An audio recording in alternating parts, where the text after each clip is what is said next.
High সুপ্রিয় শিক্ষার্থী, কেমন আছো তোমরা? নিশ্চয়ই ভালো আছো।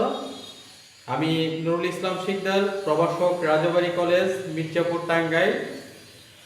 গত ক্লাসে আমি অর্থনীতির একটি টপিকস নিয়ে আলোচনা করেছিলাম, পূর্ণ প্রতিযোগিতামূলক বাজারের স্বল্পকালীন ভারসাম্য।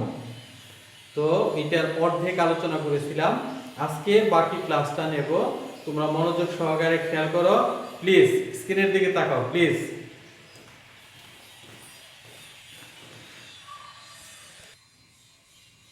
সুপ্রিয় শিক্ষার্থী, সবাইকে শুভেচ্ছা।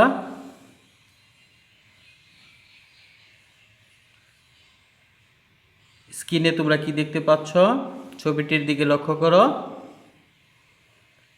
দেখো, এখানে অসংখ্য ক্রেতা এবং বিক্রেতা একটি সমজাতীয় দ্রব্য নিয়ে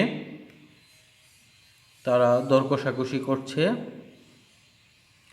তো পূর্ণ প্রতিযোগিতামূলক বাজারের স্বল্পকালীন ভারসাম্য, যেটা গত ক্লাসে তোমাদের আলোচনা করেছিলাম। তোমার শিখনফল, পূর্ণ প্রতিযোগিতামূলক বাজারের সংজ্ঞা, অনুমিতি শর্ত, ভারসাম্যের শর্ত, দুইটা শর্ত, যেটা প্রয়োজনীয় শর্ত, আর একটা হচ্ছে পর্যাপ্ত শর্ত। চিত্র অঙ্কনের পূর্বে যে বিষয়গুলো নজর দিতে হবে সেগুলো নিয়েও আলোচনা করেছি। তারপরে স্বাভাবিক মুনাফার ভারসাম্য, এটা নিয়ে আলোচনা করেছি, এটার চিত্রও তোমাদের দেখিয়েছি। তো এখন যেটা আলোচনা করব সেটা হচ্ছে যে তোমার অস্বাভাবিক মুনাফার ভারসাম্য। দেখো, অস্বাভাবিক মুনাফার ভারসাম্য অর্থাৎ যে ফার্মের মোট আয়ের পরিমাণ মোট ব্যয়ের তুলনায় বেশি হয়, তখন ফার্মটি যে মুনাফা অর্জন করে তাকে অস্বাভাবিক মুনাফা সহ ভারসাম্য বলে। অর্থাৎ এখানে P is greater than AC হবে। চিত্রে ফার্মটি দেখো ই বিন্দুতে ভারসাম্য অর্জন করেছে, কারণ এই ই বিন্দুতে ফার্মটির ভারসাম্যের শর্ত দুটি পূরণ করেছে। অ্যান্ড ই বিন্দুতে এ আর রেখা অনুসারে ফার্মের মোট আয়ের পরিমাণ দাঁড়ায় কত দেখো তোমরা, অর্থাৎ টি আর ও পি নট গুণন ও কিউ নট, হ্যাঁ, সমান O P naught E Q naught. অন্যদিকে তোমার এ বিন্দুতে এসি রেখার অনুসারে ফার্মের মোট ব্যয়ের পরিমাণ হচ্ছে তোমার, যেটাকে টিসি দ্বারা নির্দেশ করা হয়, অর্থাৎ ও এ গুণন হচ্ছে ও কিউ নট সমান ও A F Q not.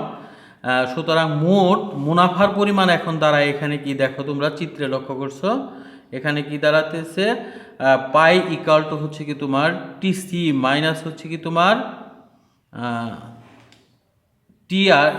T R minus TC.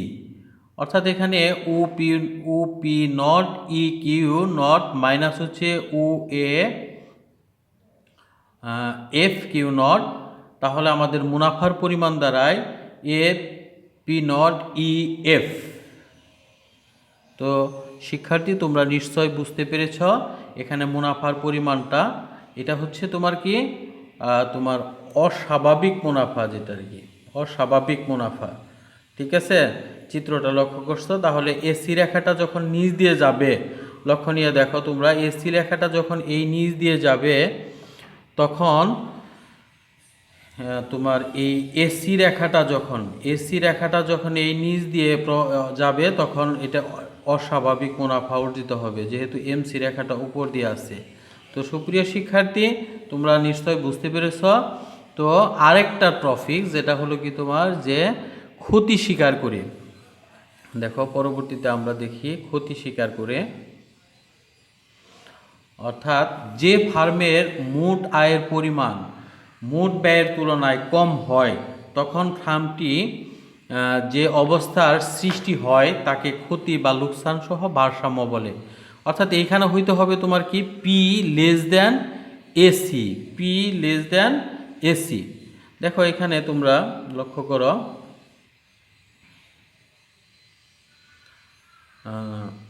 চিত্র সহ তোমাদের দেখাবো, পাশে চিত্র আছে। দেখো তোমরা পাশে যে চিত্রটা দেখো,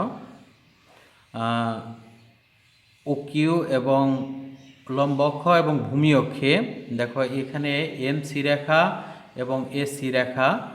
এসি রেখাটা কিন্তু তোমার এখানে উপর দিয়ে, এর আগে কিন্তু তোমার নিচ দিয়ে ছিল, এখন এসি রেখাটার উপরে ডিপেন্ড করে তোমার কি লাভ হবে নাকি ক্ষতি হবে নাকি অতিরিক্ত মুনাফা হবে, সেটা ডিপেন্ড করে তোমার এসি রেখার উপর।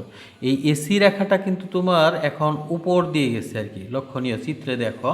তাহলে চিত্রে ই বিন্দুতে ফার্মটির ভারসাম্য অর্জন করেছে, কারণ ই বিন্দুতে ফার্মটির ভারসাম্যের দুটি শর্ত পূরণ হয়েছে, অর্থাৎ এ আর ইকাল টু এম আর এবং এমসি রেখা এমআর রেখাকে নিচের দিক থেকে উপরের দিকে সেট করেছে। তাহলে এ অনুসারে যদি আমরা বলি তাহলে আমাদের মোট আয়টা হচ্ছে তোমার কি ও পি নট গুণন ও কিউ নট, অর্থাৎ O P naught E Q naught. অন্যদিকে এসি রেখা অনুসারে ফার্মের মোট ব্যয়ের পরিমাণ অর্থাৎ টিসি অর্থাৎ গড় ব্যয় গুণন পরিমাণ, তাহলে ও এ গুণন হচ্ছে তোমার কি ও কিউ নট। তাহলে আমাদের মোট ব্যয় হচ্ছে O A F Q naught, অর্থাৎ এখানে দেখো তোমরা ফার্মের ক্ষতির পরিমাণ হচ্ছে তোমার কত O A F Q naught minus O P naught E Q naught. তাহলে আমাদের ক্ষতির পরিমাণ দেখো মাইনাসে আসছে P naught A F E, অর্থাৎ এই পরিমাণ তোমার এখানে ক্ষতি হয়েছে। তোমরা একটু লক্ষ্য করো এখানে এই যে পি নট এ এফ ই এই পরিমাণ তোমার ক্ষতি হয়েছে। তাহলে যাকে অর্থনীতিতে ক্ষতি বা লোকসান বলে আর কি। তো সুপ্রিয় শিক্ষার্থী দেখো তোমরা পূর্ণ প্রতিযোগিতামূলক বাড়ির একক কাজ যদি করতে চাও তাহলে করতে পারবা। সেটা হলো যে পূর্ণ প্রতিযোগিতামূলক বাজারে স্বল্পকালে কয় ধরনের ভারসাম্য অর্জন করতে পারবে।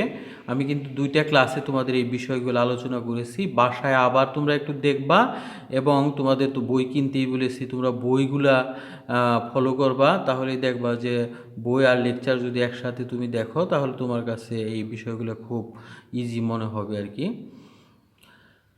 তারপরে দেখো তোমরা দলীয় কাজ করার তো এখন সুযোগ নাই, তো সেক্ষেত্রে তোমাদেরকে বাড়ির একটা কাজ দিয়ে দিই। সেটা হচ্ছে যে অস্বাভাবিক মুনাফার ধারণাটি চিত্রের সাহায্যে ব্যাখ্যা করো, যেটা মাঝামাঝি পর্যায়ে আমরা আলোচনা করলাম। কারণ তিনটি তো বিষয়, একটা হলো স্বাভাবিক মুনাফা, অস্বাভাবিক মুনাফা, আর একটা হচ্ছে ক্ষতি স্বীকার করে ভারসাম্য। এখন তোমরা অস্বাভাবিক মুনাফার ধারণা চিত্রের সাহায্যে ব্যাখ্যাটা করে নিয়ে আসবে আর কি। তো সুপ্রিয় শিক্ষার্থী তোমরা এখান থেকে আমরা কি কি বিষয়গুলো জানলাম, পূর্ণ প্রতিযোগিতামূলক বাজার কি, উক্ত বাজারের অনুমতি শর্তগুলা এগুলা বলো কি। তো যাই হোক সুপ্রিয় শিক্ষার্থী তোমরা ভালো থেকো, সুস্থ থেকো, নিরাপদে থেকো। আল্লাহ হাফেজ।